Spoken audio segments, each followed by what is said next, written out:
Well, my dad bought this place, I think, in 1920 or 21. He come from the Ukraine and landed on the East Coast and worked his way west. And he wanted to farm, so he bought this place. The bank was born in 1919 to answer a certain set of challenges. To farm, in the modern era at least, required credit. That credit came from banks.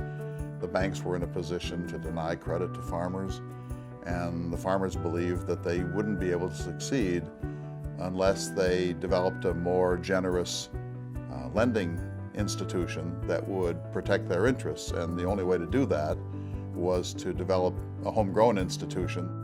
My dad borrowed money on this property from the Bank of North Dakota to buy it. He didn't have the $570-some to pay the payment. And you know, without the Bank of North Dakota,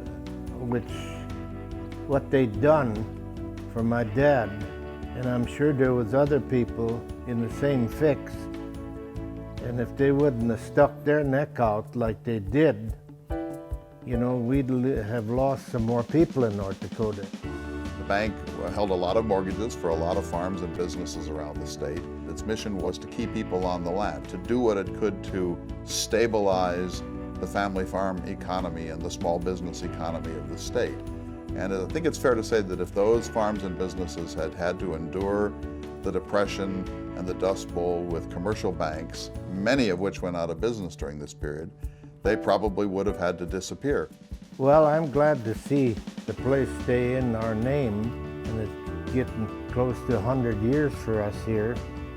You want to keep the farm going and the family, and you know, it isn't so much about selling it out, it's passing it on and building for the next generation. Kind of the way it's always been, and then you hopefully get it big enough so somebody else can step in and you can kind of live off what's there, and then just take over and keep going.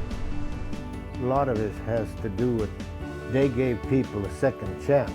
The state-owned bank, I believe, is closer to the people. A lot of times it isn't the dollars we need, it's a little more time when times get a little bit better. One thing about agriculture, you gotta want to do it real bad, because there's easier ways to make a living. It's more of a calling, a career, and not just so much a job. It's a way of life.